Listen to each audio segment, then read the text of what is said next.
Every people has a story. Our Jewish story starts in the beginning with the creation of the universe. God creates the world and all that lives upon it, and as a final act creates human beings. God fashions people in the divine image, which means that every person is born with three intrinsic dignities. Each of us is of infinite worth. Each of us is co-equal with every other person, and each of us is an utterly unique individual. In addition to these three intrinsic human dignities, God created each of us with free will. And this was, way back then, a pretty revolutionary idea. People thought at that time that time itself moved in cycles, doubling back on itself only to repeat the same patterns without variation, like the seasons, over and over. Free will presented a new possibility that people could change the world around them. No longer locked into the patterns and cycles of the past, we were presented with an awesome possibility and responsibility. If we can change the world, went the reasoning, then we are obligated to work together to perfect the world, to fix what is broken and heal what is sick. From the very beginning, God gave us a vote. Adam and Eve freely choose to eat the forbidden fruit and leave the garden. God contemplates destroying Sodom and Gomorrah, but first asks Abraham for his vote.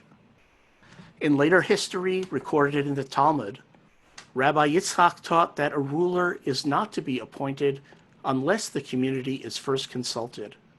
And he went on further to explain that in the Torah, Bezalel could be chosen to build the tabernacle, the Mishkan, only with the community's approval. This deeply embedded ethic of political participation has guided Jews to enthusiastically participate in the American electoral process. That's a central part of the Jewish story. But I mentioned that in addition to a story, every people also has a set of memories, a curated subset of recollections from the larger story. If you look at the peak moments of Jewish memory, you'll see that our holy days and rituals do not celebrate our people's victories or grand accomplishments. We have no holy days celebrating King David and King Solomon, no celebration of the conquest of Canaan. Instead, we consistently choose to remember the most challenging and degrading moments of our past. There's no better example of this than at the Passover Seder. The ritual instructs us in the Haggadah, in every generation, each person is to see him or herself as if she too had come out of Egypt. The message is, you have to remember you were once a slave. No less than 36 times does the Torah tell us to take care of the poor, the weak, the stranger, those who are powerless and have no one to watch out for them. The imperative is, you have the capacity, based on our people's historical experiences, to have empathy for the downtrodden in your midst. You know that feeling in your bones.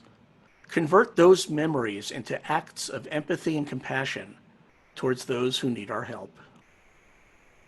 Given our story as a people, our memories, and the imperatives they suggest, it's no wonder Jews have ascribed to government a role in helping those who need help the most.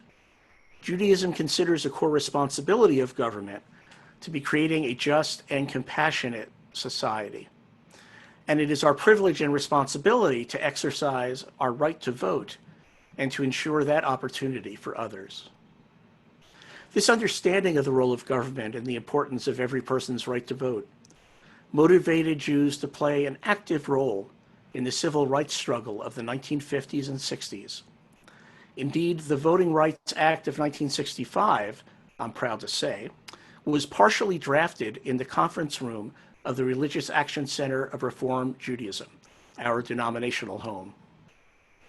Friends, our memories and our missions as Jews sensitize us to the current allegations of voter disenfranchisement.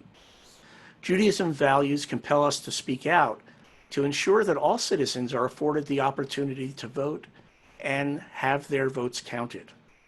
If we don't, we have contributed to taking away the agency of others, depriving them of their fundamental right to control their lives, and collectively squandering our God-given right as human beings to fix this broken world and heal our brothers and sisters' wounds. It was with this thought in mind that I joined a letter from the Jewish Council for Public Affairs, the folks with whom I traveled to the border area with Mexico last November, and the Anti-Defamation League. The letter itself was addressed to Mitch McConnell and Chuck Schumer, urging them to pass the HEROES Act, the Health and Economic Recovery Omnibus Emergency Solutions Act. It passed in the U.S. House of Representatives on May 15th and currently is languishing in the Senate. Here's part of the part of that letter, which I've edited for clarity and length. As the COVID pandemic continues to surge, the HERO Act would provide important voting right protections and $3.6 billion in emergency federal funding to help states increase ballot access, which is critical to making sure the November elections are fair and safe during this COVID public health crisis. Combined with the $400 million for state election assistance the CARES Act allocated in March, the $3.6 billion and voter protection provisions in the HEROES Act would help states avoid many of the issues that arose during the primary season. You may recall some of them. Unfulfilled absentee ballots requests, long lines, too few trained poll workers, unsanitary voting machines, among other issues.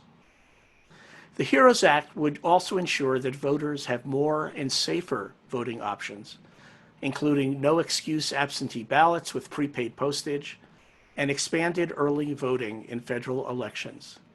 The act would also help states expand voter registration opportunities and defray the cost of public education campaigns.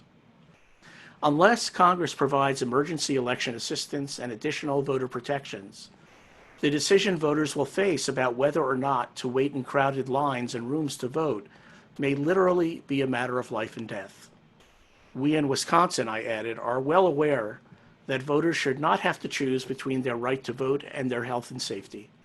Since states do not currently have the resources they need to assure that all voters have access to safe voting, it is incumbent upon Congress to provide those resources. In the Jewish tradition, one of the most basic principles is that human life comes first. Saving life in Hebrew, pikuach nefesh, is the principle that the preservation of life overrides virtually any other religious rule. In that spirit, we urge you to support legislation that, to the maximum extent possible, enables Americans to vote without exposing themselves to unnecessary risks to their health or their lives. Now, had I had full editorial control of the letter, I would have added the following, but frankly, it's really more a reminder for us, for our community. From a Jewish perspective, voting is a holy act and a sacred responsibility. It's what enables us, in the words of the prophet Micah, to do justice, to love mercy, and to walk humbly with our God. Amen.